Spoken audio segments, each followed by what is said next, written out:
Hi, everyone, and welcome back to another episode on the Changemakers podcast. Thank you so much for tuning in today. So this episode features Atul Sarin, who is the founder of Sanctuary Welfare for Animals in Goa. So his rescue center currently has 70 cows, 1 buffalo, 3 goats, 10 chickens, 20 budgies, 3 parrots, 50 dogs, and 10 cats. So amazing. I love spending time at his sanctuary and just meeting all the animals and spending time with all the animals. So yeah, in this episode, I got to interview him at his sanctuary. We talked about the start of his sanctuary, how being with the animals actually inspired him to go vegan, his day-to-day, like what's it like to run a sanctuary. He shares like some rescue stories that are dear to him, some really shocking rescue stories as well. And yeah, Atul, he knows a lot about cow welfare. He knows about the stray cow situation in India and how we can help animals. And yeah, I mean, I learned a lot from him. He's very wise and he has a lot of experience in the field. And he's all around just an amazing man. So I'm really excited that I got to interview him, and I hope you guys enjoy as well, listening to all his stories and all his wisdom. So yeah, without further ado, please enjoy my conversation with Atul. Thank you so much, Atul, for being on today's podcast. Thank you, and I'm super excited and honored because I keep in touch with your all the work that you do, and it's fantastic. Thank you. Thank you. Thank you. Yeah, we met, I think, a year ago, actually, today. Yes, and by coincidence, we had some mutual friends. Exactly. And it was amazing, you know, how, because I was actually born in Africa, then moved to London, and then I think the connection, the mutual friends we had were from my childhood in Africa. So there's no such thing as a coincidence. Yeah, and you were actually my first introduction to meeting a cow in real life, because I've not actually interacted with cows before that. So I'm obsessed with your sanctuary, obviously. But yeah, could you introduce yourself further to the listeners about who it is that you are and what it is that you do? Just a little bit of an introduction. As you said, my name is Atul Sarin. I'm the founder of an NGO called Welfare for Animals in Goa, which is also known as WAG. Yeah. And we actually pride ourselves in rescuing all sorts of species, not just cows. We have goats, chickens, turkeys, rabbits, of course cats and dogs as well. Yeah. It's very important, find, for people to realize, you know, that these animals have feelings as well. So we also hold workshops. We encourage school children and their teachers, of course, to interact with animals. Nice. Yeah, so it's very, very important. Yeah. So people can come to your sanctuary anytime during the day and just spend time with animals. Is that how it kind of works? Yes, yeah. And many sanctuaries actually don't have the resources to welcome people, families, but we make sure that we do, because it's very, very important. Yeah. As you know, children are our only hope at the moment. For the animals. For sure, inspiring the younger generation to make that connection with animals early on. And maybe you're so correct, because that's the way, like I just said, that you were my introduction to meeting a cow in real life. You're giving that to so many people. Yes. That's so nice. So what inspired you to start WAG? Was it your vegan journey, or could you share a little bit about that? Yeah, actually I'd moved from the UK, where, you know, life can be very hectic, and moved to Goa for an easier life. I'd actually, coming here for holiday, I'd seen, certain spirituality where people respected animals. Even sometimes it doesn't appear so, but it was there. So, but I'd moved here thinking I'll help a little bit at a rescue center or something, and have a guest house and a quieter life. But I very soon realized, that was not going to happen, because what really touched me moving over here was just to see the plight of the stray animals. I mean, in the UK, unfortunately, there is a lot of cruelty in Europe, in the US, but it's also hidden from us. So, being brought up in the UK, I was always a vegetarian, but, consuming milk, cheese, some eggs. But you actually never thought about the milk. You were never told about it. If you were shown anything of the dairy industry, it was always a lovely, cuddly Jersey calf cuddling up to its mum. Yeah. So it was only when I moved to India that I started, even though India has a huge milk culture, but I started to realize, Yeah. so I wasn't vegan at all. So it's when I moved here and opened the rescue center Wow. and realized how these animals have feelings. Interesting. Yes, Yeah. yes. So and the transition was like almost step by step. So first, obviously, having an NGO, we started to sterilize lots of dogs and cats, because in Goa, especially, there's a tourism industry which heavily relies on beach shacks and all that. Yeah. And then during the monsoon, they all closed down. And I was horrified to see so many dogs just dying on the beach. Oh no. Yeah, so then we started the rehabilitation, feeding, Wow. adopting, sterilizations, big time. Wow, amazing. And I always wanted to help the cows, but I was like, I don't know how to or where to begin. And then I always used to drive in Asagao, and there was this three-legged cow, and she was very old, and she used to hobble around the streets. And one day, it was terrible. She was in the middle of the road trying to hobble across, ditches and boulders and potholes. And the bus stopped, and, everybody tried to push her. They were not cruel to her, but they were like trying to get her off the road, and she fell down. Oh. And then I was like, okay, now who does this cow belong to? And people said, no, you can't take her, it belongs to somebody. So I made, investigations to find out that the owner wasn't really bothered, and he said, you can take her, So then I kept her in my front garden, and now I have 70 cows. And over the last 15 years since then, we've rescued about 5,000 cattle. Wow. And it's also taught me a lot about the dairy industry, or just any interaction with the bovine species.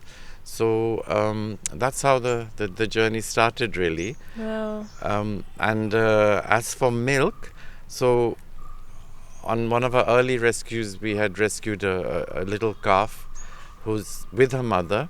The mother had swallowed a battery while she was trying to eat some junk because she was hungry, and that had actually exploded in her mouth, so she couldn't eat. Oh wow. Therefore she couldn't produce milk. The baby was starving, so I went to the nearest farm we had and ordered some milk, which I thought we'll feed her from the bottle. So when the milk arrived, it really stank of it was really smelly of sulfur, and so I rang the farmer and I said, you've given me expired milk.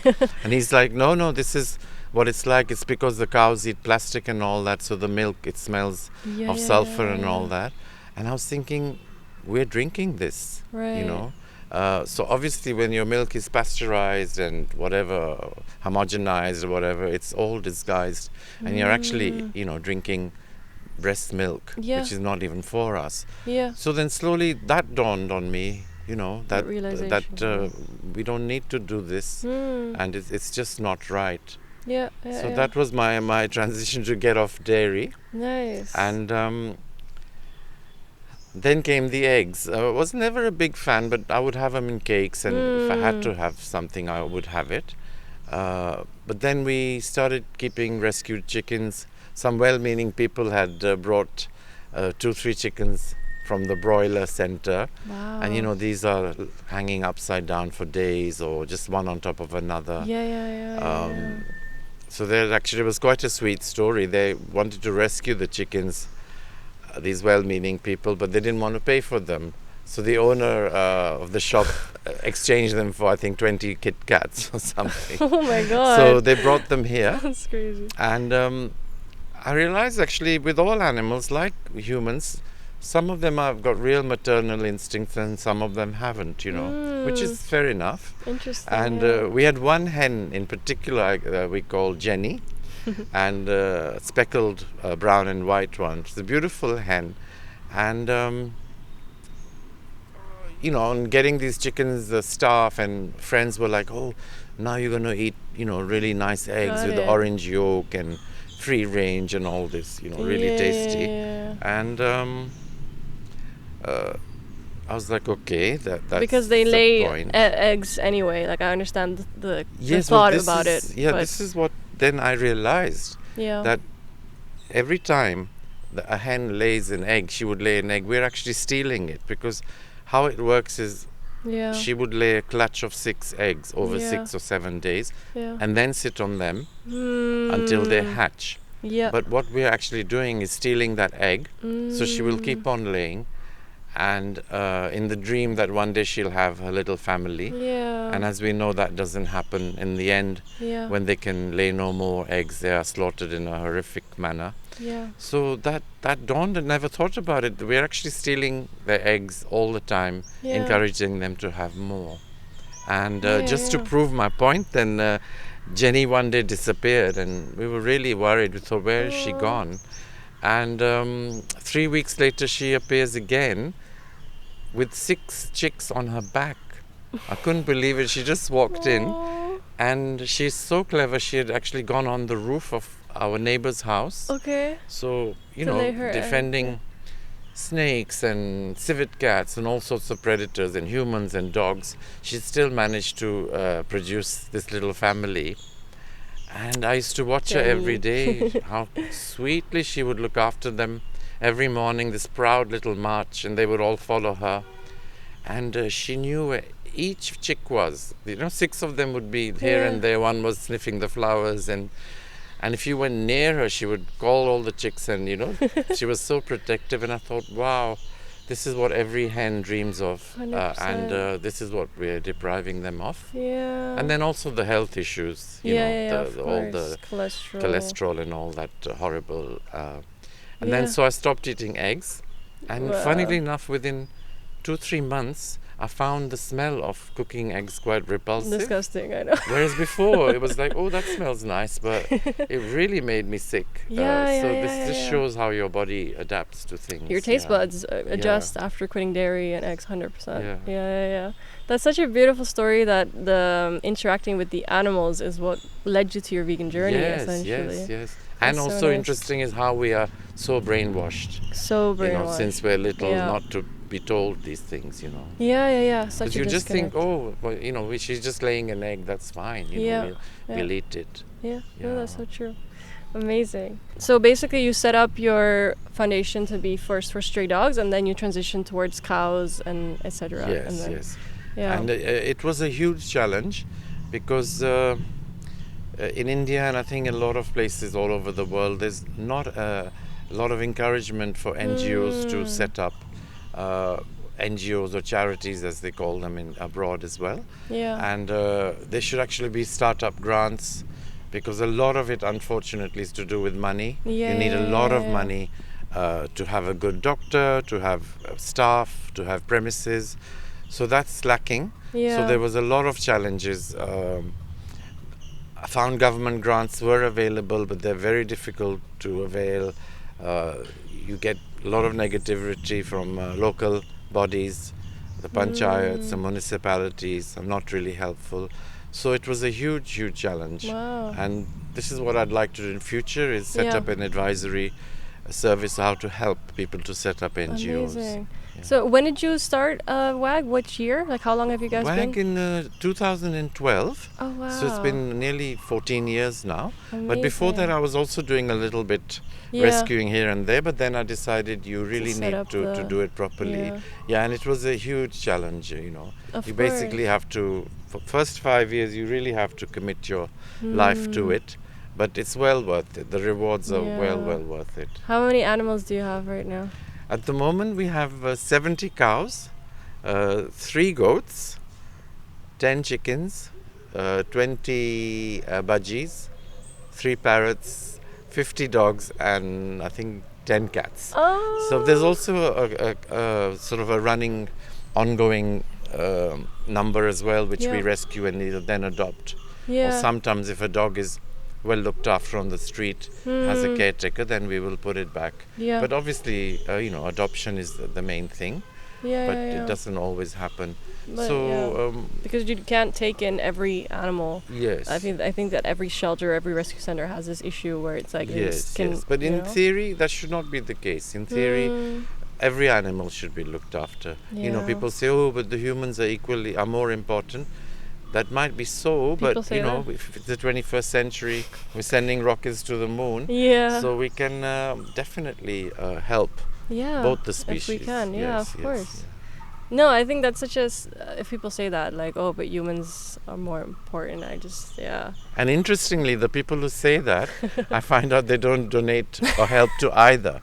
You know, so it's just an excuse Yeah. to do nothing Yeah, really. yeah. I mean, people have said, whenever I have a vegan debate with someone, they'll say, like, oh, but there's more other issues in the world. And it's like, we don't have to ignore the other issues to be vegan. And, you know, like, Yes. there's no reason to kind of not do anything. Like Yes, you these said, are just excuses. Yeah. Yes. Exactly. Yeah, so coming to that, like, what does a typical day-to-day look like for you as you run your sanctuary? Okay, because we also do ongoing rescues, so no day is alike. So it really starts Yeah. off with starting preparing the food. We start at 8:30 in the morning, and then usually we get a rescue call. Could be a dog, could be a cat, cow. Wow. So we have 11 full-time staff, 2 Okay. full-time doctors. So there's a lot going on every day, but usually Yeah. it's by 8:30 we start preparing the food. Then 10:30 we have a meeting with the managers and then discuss all the different cases. Yeah. You know, what if a dog needs an X-ray, we have to take it there. It's so and so. Wow. And then by 12:30 we wind down for lunch. 2:30 again we start till 5:30, and it's the same, meaning we have to prepare the food. Sometimes we get visitors, so every day is different. Wow, For example, yesterday was quite a sad day. You know, I'd planned at 2:30 we were going to do some admin work, because admin work unfortunately is very important, especially in India. They seem to love their paperwork. But we got a call from a school saying that they have some people living under the premises, and they'd actually bought 2 goats for 1,000 rupees each.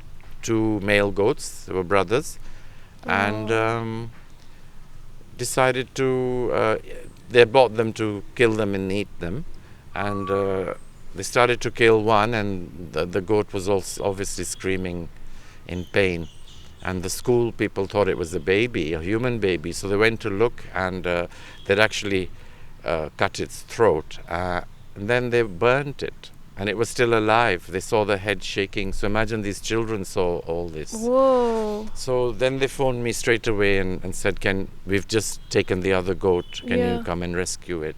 So we did that, you know.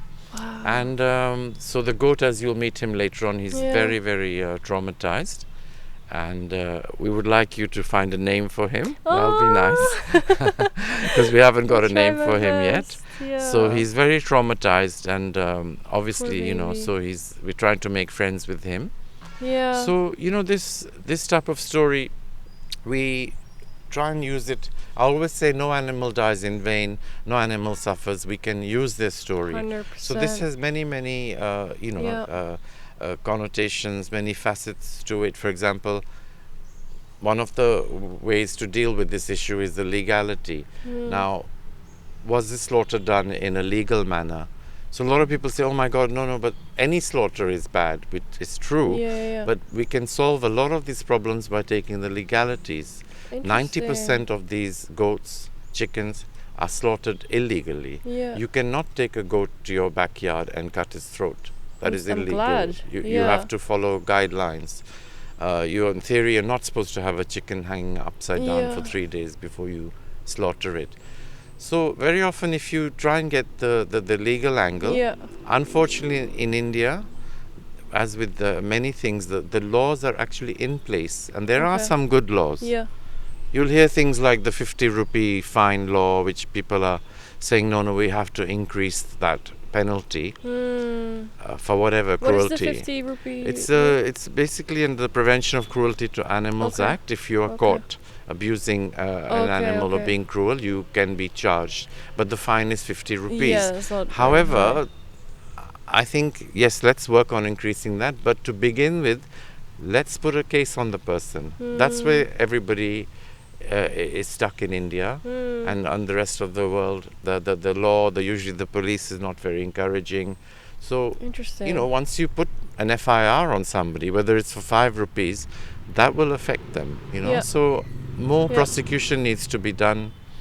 Good to hear. Yeah. DSPCAs, which are District Society for Protection of Cruelty to Animals. Every state, every town or a big part should have a DSPCA where they have inspectors that will come and investigate the case and then pass it on to the NGOs. So none of this is really done to a big extent. So this is where we can actually, So that's good. Back to the goat, Yeah. So legally, ethically, Right. I mean, how horrible Yeah. for the surviving goat to watch his brother have his throat slit and then to be burned and then to find out he's still alive. So, I say to people, okay, you really like your mutton biryani, but is it worth it? And then to think that, but these animals are slaughtered in a humane manner. How do you know? Yeah. The biryani you're eating, the chicken you're eating. Yeah. And if you don't care, that's also up to you. But there is such a thing as karma. It only makes sense. It will come back. To you. Yeah. I think most of people aren't aware, but it's like once you're aware, then you have the responsibility to make better choices. Yes. 100%. Yeah.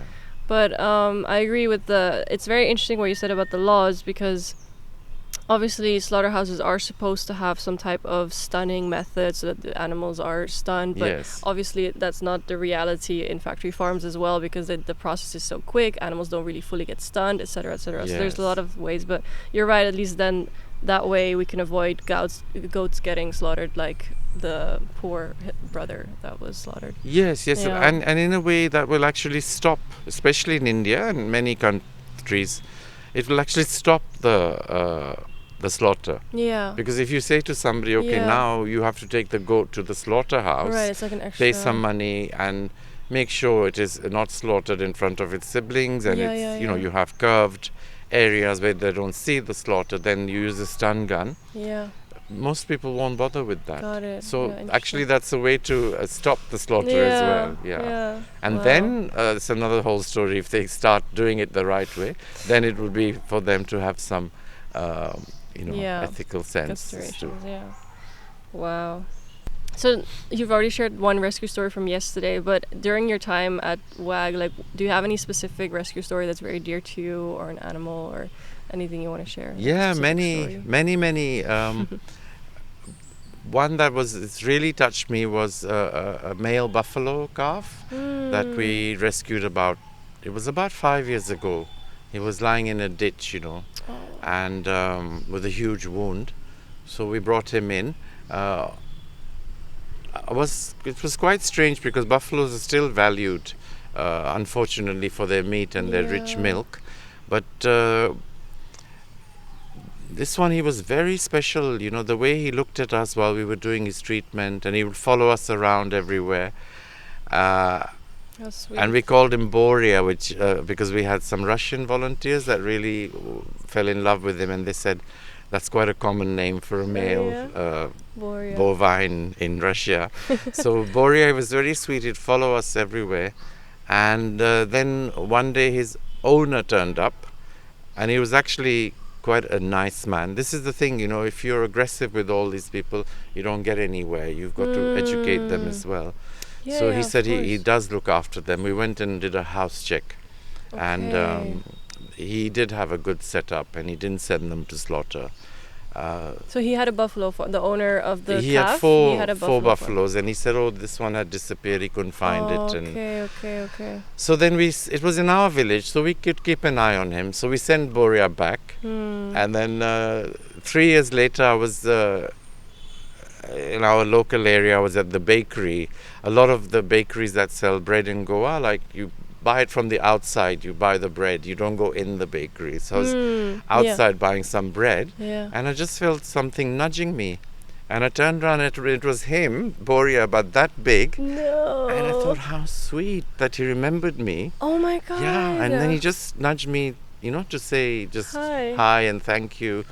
And I was like, wow, and if you think the buffalo is probably the most abused animal, along with the chicken, the most abused animal in the world, and how horrifically they're treated.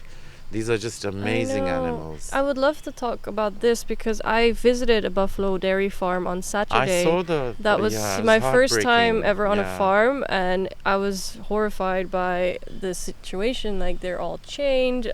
They have to sit in their feces. They have to where they eat. They also have to pee, and they just don't get any freedom to move. All the calves are separated, and so actually they kept like 2 males alive and 2 male calves, so they were 8 months old. Like, obviously they've kept them alive there, and I really connected with this one male buffalo calf as well. I think I saw the reel. It was beautiful. He was, and you said he was going to be slaughtered? Oh, that one was a she, actually. Yeah, well, how come? The farmer explained to us that they have to pay a rent per calf. So they have to send some for slaughter that they don't need, including the female as well as the male. Yeah. So she was going to be, he casually said, like, she's going away tomorrow. Yeah. That was really tough. But there was one that I connected with, like a male calf who was very, very sweet, very, like, I was able to pet him, and so sweet, and such a little personality. And I felt so horrible leaving that farm, knowing that he's chained, and he's just going to be used to impregnate the female buffaloes, and he's just going to be exploited for the rest of his life. And he has such a sweet, kind personality. And then eventually sent for slaughter. Yeah. And they're not, there's usually, when they're sent for slaughter, there's 20, 30 in a truck, and sometimes for 2-3 day journeys. No food, no water. And it's horrific. But here we've also got a resident buffalo that you meet, Angel. She's lovely. So my question actually to you is that I've seen the state of these buffaloes that they're in. What the personality of a buffalo? What do they like? How are they? How do they show what they enjoy? Like, do they enjoy being in water? Is that like a thing? Or absolutely. And what obviously in India, the cow is revered and worshipped, and the buffalo is not. But it's interesting.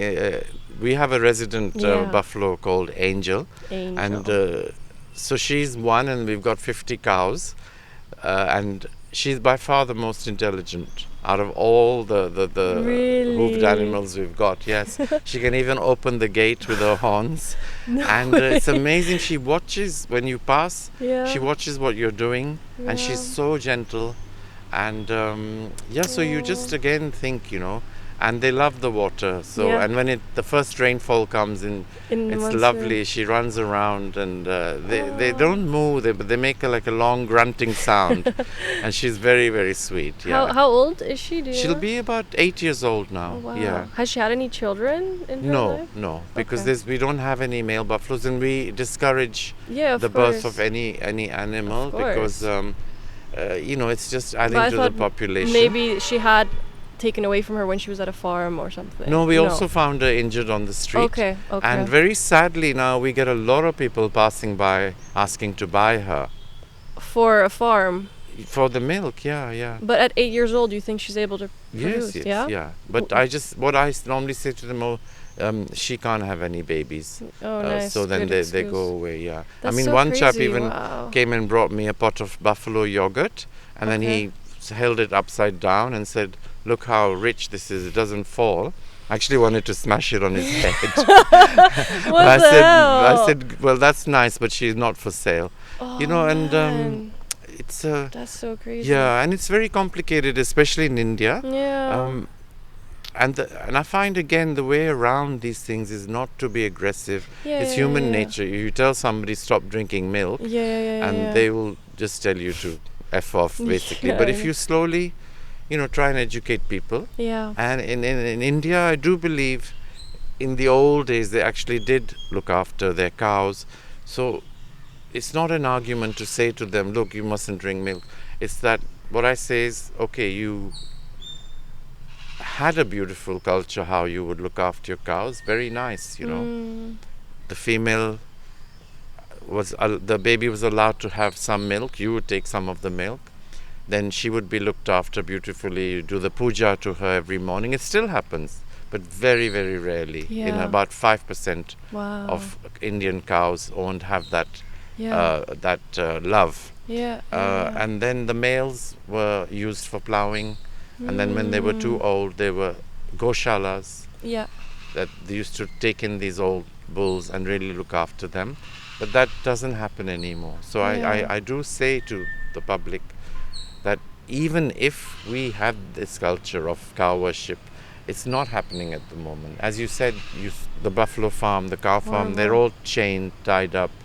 So to encourage people to have use alternatives, milk alternatives. That's so important, because I think there is this misconception that people say this. Like I get comments on my on Instagram that will, if it's like a Western dairy industry that I show, they'll be like, oh, in India it's not like this. In India we give a little bit of the milk and then to the calf and then we take it. So like you said, but I normally say to them, I've seen it in about 5% of situations. It's just not little. Happening anymore. That's very important to share. Thank you. And then to touch upon the stray cow situation, kind of in Goa especially. So, what do you think is needed for the welfare of like stray cows? Yeah, that's a very good question, because it's very confusing. Cattle all over India. You know, people ask me, are they owned? Are they stray? What's happening here? And basically, what it is I think about half of them are owned that you see on the streets. Okay. The other half are strays. Okay. The owned ones are there because most dairy farmers, especially in Goa, but all over India, are now selling their land, selling their cow sheds. So they don't have any shelter for them. They will milk the mum in the morning with the calf, and then let them out on the street to face all the dangers. On a hot day, you can imagine they need water. The other half are usually male calves that are abandoned, because many people don't want to send them to slaughter. They feel guilty, so they actually just abandon them on the street. And the ones that survive then form herds. So half of them are strays, half of them are owned. And according to me, maybe in the rural villages it's okay, but in the cities there should be no stray cattle, as there should be no stray dogs or cats, because it's very nice sometimes, it's very romantic, you see them walking around, but I know when there's a problem, there's nobody to help them. So the solution really is that there should be sanctuaries set up for all the stray cattle. Actually, this system is coming into place. There is laws now that stray cattle should be lifted from the streets, taken to a cow shelter, and I've already started doing that. So, for example, you have then 3 days once you rescue the cow. If the owner comes forward, then he should be fined. But this is what's not happening. The owner should be fined and warned. That I say to the owners, would you feed your child one chapati and then throw it out for the rest of the day? No, you wouldn't. So then why do you do it to your cow?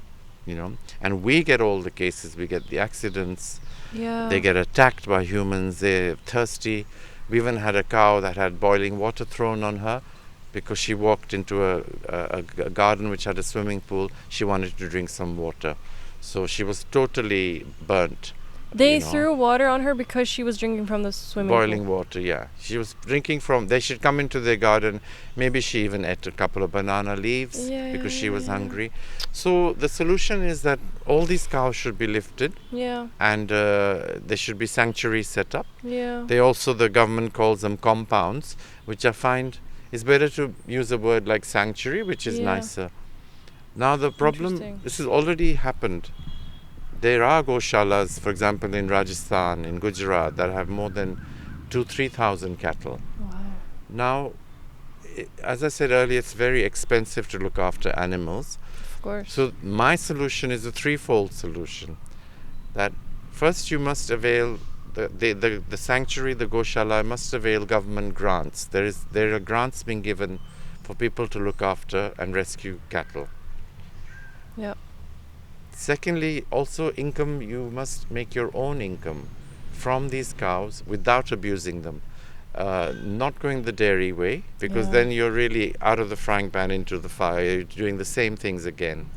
So the idea is, in India we have very, very deep culture of Panchgavya, which is using cow urine, cow dung to make all sorts of products, to make incense sticks. Now they're even making plant pots, housing bricks, cow urine mixed with eucalyptus oil. It's called Gonel. It makes the most amazing floor cleaner. Wow. So, for example, you could have...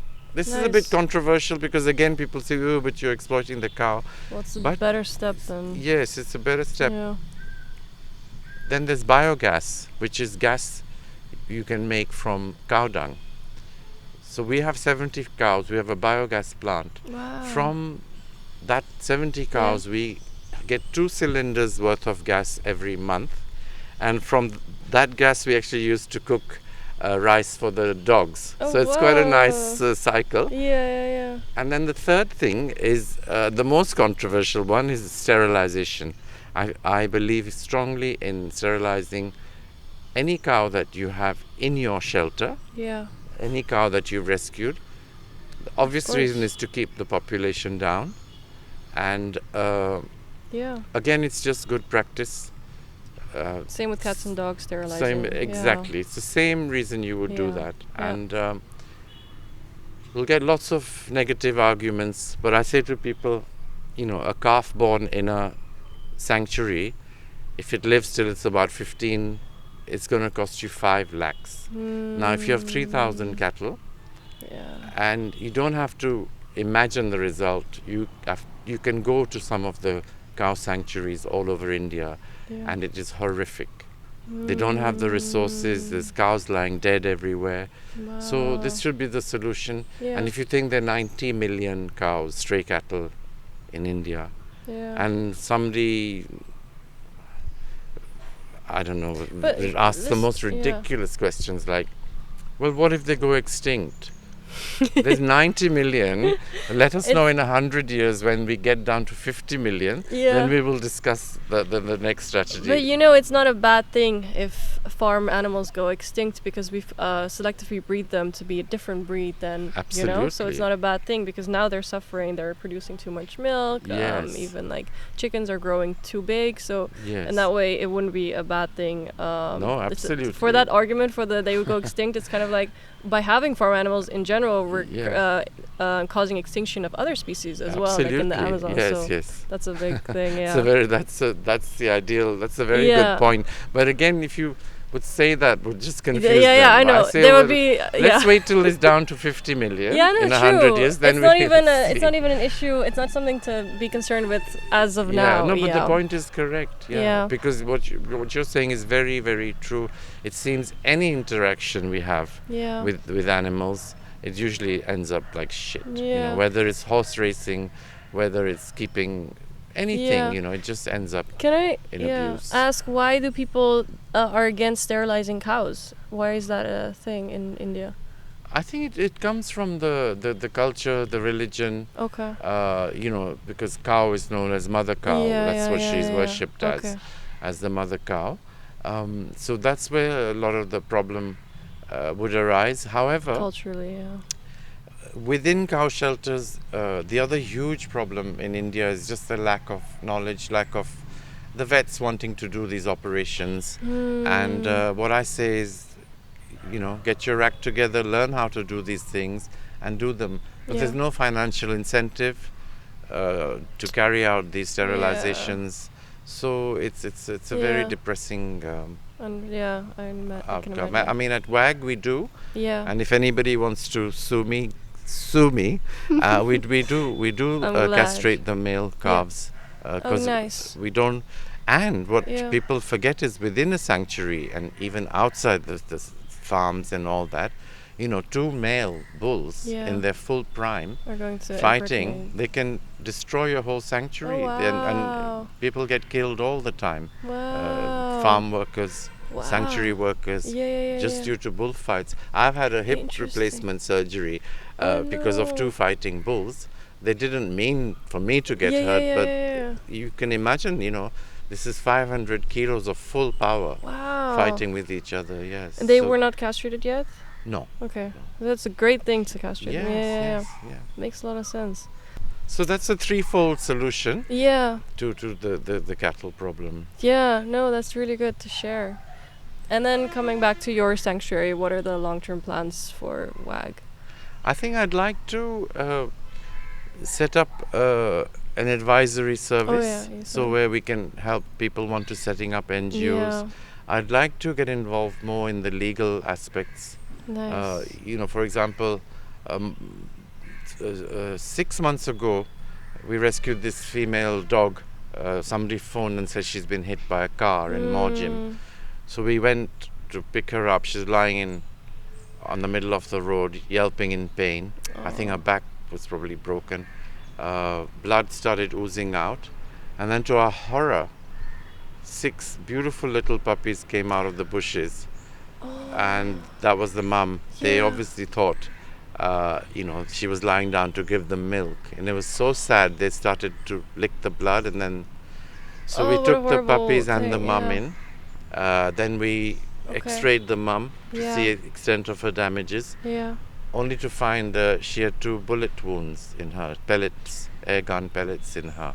So she was shot with a pellet gun, and in her shock and pain, she rushed out onto the road and got hit by a car. Now, what I'd like to do is get involved in the law. Yeah. Why are air guns legal? Yeah. Somebody will say, there's some air guns are illegal, some are not. Okay, which are not? Wow. Every year we rescue dogs that have their mouths ripped open, exploded open by what they do it in Goa all the time. They're called gunpowder bombs. Recently there was a case. Like fireworks or? Yes. Now the thing is that it's actually gunpowder which will explode when it's agitated. So I don't know if you remember the case of, I think 2 years ago in Kerala, a beautiful female elephant ate a pineapple that was loaded with this gunpowder, and her mouth exploded. And she was so lovely. She just actually came near the village, didn't hurt them, but she sat in the pond. They tried to rescue her, but she died of her injuries. Now, why are these gunpowder bombs available?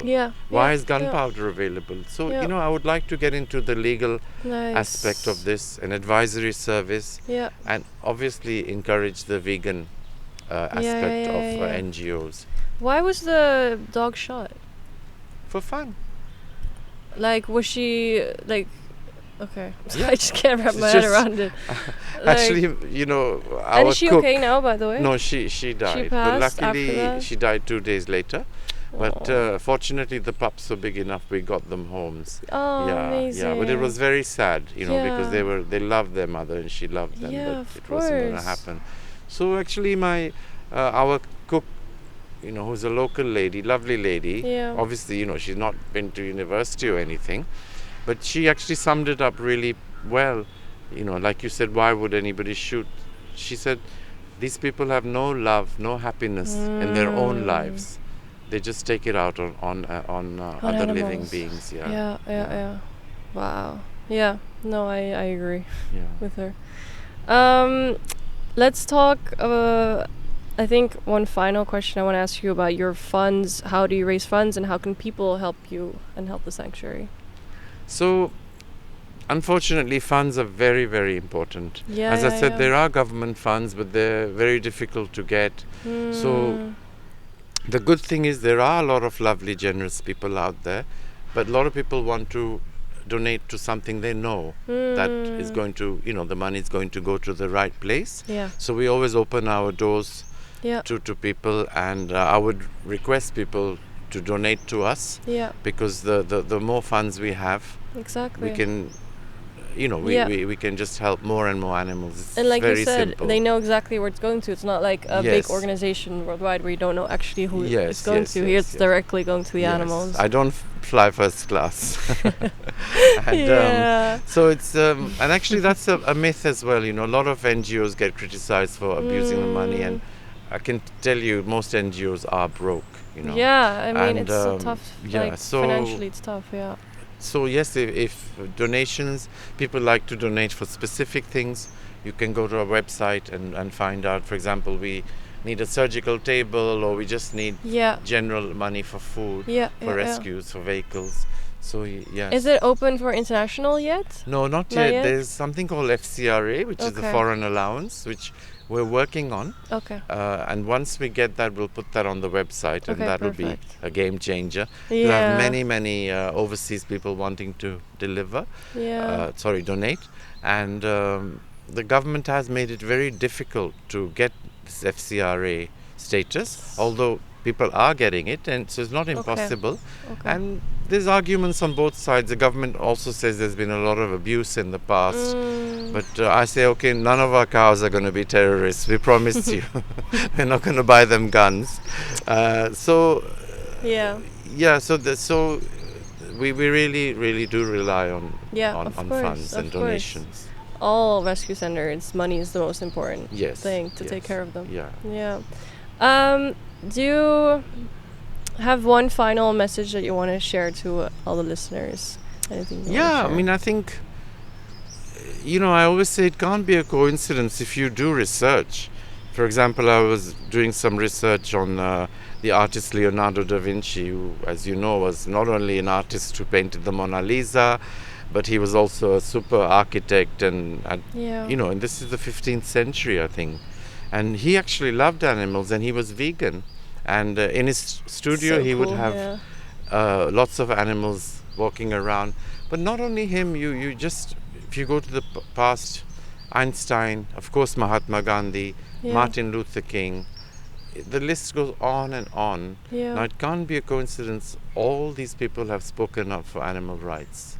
So we have to think that there must be a reason why these people have spoken up for animal rights. That's beautiful. And the Indian Constitution, I think, is the only one in the world that mentions respect for animals. Modern day, you have Johnny Depp, all these super smart people also speaking up for animals. But most important, and in this week, the last 2 weeks, sadly, if you turn on the TV, you see what's happening in the world. It's heartbreaking. But all these people who've spoken up for respect for animals have said that until we respect animals, it doesn't mean don't stop eating them. Obviously, that would be nice, but just to respect them. Until we do that, we will never respect each other. There will never be peace on earth. Every day, more than 1,000 people are killed, just in conflict, not in war, but jealousy or for whatever reason. So that will all stop once we start respecting 100%. Our fellow beings, and the easiest way is to become vegan. Nice. I think they said that until we have what's the word that if we still have slaughterhouses in this world, then we'll still have conflict, like human conflict and stuff like that. Exactly. Yeah, because it's such a violent thing to kill animals and abuse animals, and people underestimate the animal products, how much suffering it comes with. Yes. You only have to hear a goat being slaughtered and the way it screams. It's like a human baby. It's just horrific. And they know what's happening to them, like the unnamed goat who we're going to name soon. Yes, that you're going to name. Like, he's a he, right? So he has an experience of life. Like, he has eyes where he can see, and he has fear as well. Just as he has joy, he has fear. So he obviously really experienced what happened to him and to his brother. Which is like, that's all we need. If their experience matters to them, their suffering matters to them, it should matter to us. And what's also really, really pleasantly, I found out that despite all this abuse, because as you said, they do remember, and they still love human beings. So we can learn from that, forgiveness. Yeah, of course. So. Amazing. Yeah, I'm sure he's gonna get a lot of love now from you guys. Absolutely. Amazing. Well, thank you so much for sharing your story. Thank you. It's beautiful, and sharing your knowledge. No, thank you, and keep up the wonderful work. Thank you. You're also an inspiration, really. You are. Thank you. It's all for the animals, for sure. All right. Well, thank you everyone for listening to us. And we'll see you in the next one. Bye. Bye. Thank you so much for tuning into the Changemakers podcast. My name is Farahamberh, and I hope that you enjoyed the episode. If you did, it would really mean the world to me if you could rate the podcast, and also remember to follow the podcast to stay updated on new episodes. Thank you so much for tuning in today, and I will see you in the next one. Bye.